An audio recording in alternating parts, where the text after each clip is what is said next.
Hey, I'm Jasmine with WTI, and these are my favorite coloring brush markers from Ohuhu.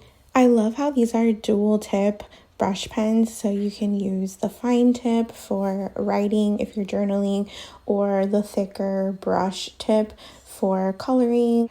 The brush tip is also nice and long, so you can really control where the ink goes a lot better. I had so much fun coloring with these pens. I love the colors. It's the Maui series, and the colors are so beautiful and vibrant. These markers also don't seem to bleed too much, which is really convenient when you are coloring. You can also do a little bit of shading with the markers, and just overall, I am in love with the colors.